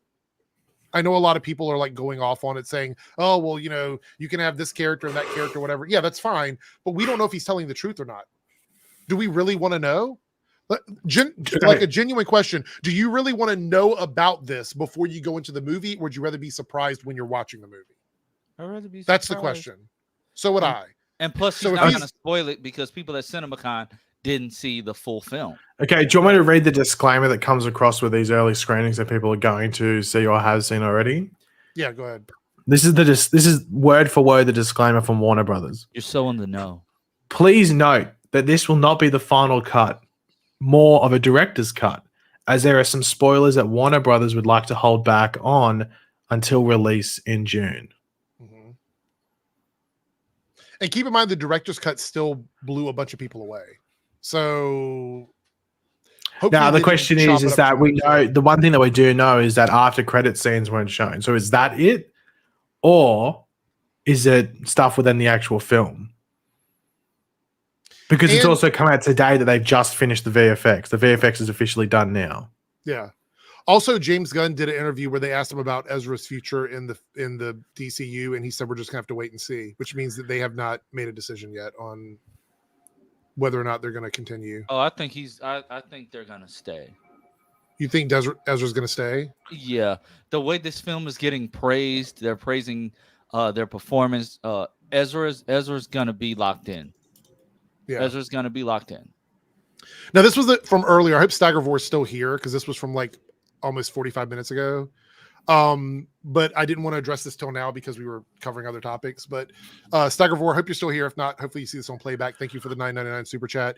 I heard there was supposed to be a 10-year plan. DCU was expected to be covered at CinemaCon, but instead Zaslav only talked about the Flash and Aquaman 2 and nothing further. So yes, I saw that it came out. I saw the tweets come out, and Zaslav did mention there would be a reveal of a 10-year plan at CinemaCon, and then they didn't do it. Yeah, I don't know why fucking people believe that. It's CinemaCon. Yeah. CinemaCon is literally for showing promo material. Yeah. Most of the time, it's posters and like billboard cutouts that will go in theaters. That's what CinemaCon is. And then they might show some early screenings. It's wild that it's turned into like a Comic-Con pre-show. Well, didn't you say the other day, it wasn't on the screen when we talked about it. I don't think it was during, I think we talked about it afterwards, but CinemaCon was never supposed to be this big thing like it is now. Like this was, I think they took the advantage during COVID to restructure what it is. If I was Comic-Con, I would be pissed. Yeah. Because look, Comic-Con is just a few months away. And it's a few months away, and the thing is, you know what's going to be shown publicly at Comic-Con that will get released on to like us so we can watch it on trailers and stuff like that? All the stuff that was privatized and put behind closed doors at CinemaCon. Right. And once again, it's just going to turn into a TikTok fest where it's just the TikTok people go there. Because people are pissed about it. I believe that the Aquaman 2 trailer will be released during Comic-Con. The thing that they showed at CinemaCon will be shown again at Comic-Con, but then released publicly. Well, I'll be at Comic-Con, so I'll cover it for you guys. Have fun getting into Hall H. That's all I can say. Bring a pee bottle, bring a Camelback, go live and on YouTube and document your time at. What you need to do is that when you're walking there and you're like, oh, I'm going to go line up for Hall H. This is going to be fun. Film your reaction when you see the fucking line and people with sleeping bags. That's all I can say. When I went there, I looked at them like, I am not going in there. I trotted off to Borum 22. Andy already warned me, so I think I'm just gonna wait for the news like everybody else and just like walk the convention, just to be for the experience. Yeah. Anyway, I think that's where we're gonna wrap everything up. Also, you might still be able to find the mustard stain where Ben dropped his pretzel. We were going to talk about Titans, but we're coming up to close on 2 hours, and we're not going to do that. So maybe we'll talk about it. I'll probably join Lance on Monday, and we'll talk about it on Party Nation, the Monday party spinoff. Yeah, we'll probably talk about it over there. But I will say this: I enjoyed the episode. I thought it was pretty good. I think that these final episodes of Titans are going to be pretty solid. So I'm looking forward to the next the next couple episodes. So there will be a Twitch stream later, but not right after, because I have to go. We are setting up the club that I'm going to be working at in like the next month. So I'm going to help with that a little bit, and then I'm coming back and I will be streaming on Twitch a little bit later. Paige, are you doing anything? Because I know you're probably sick. You're not doing anything after this, are you? I'm going to go lie down. Okay. And Lance, your next thing is Monday, right? The Monday Yep. live stream on Monday. So, all right. Well, thanks everybody for joining us, and thank you all for the super chats and all the love. I do appreciate it. I'll see everybody on Twitch later. Yeah, that's it. Bye.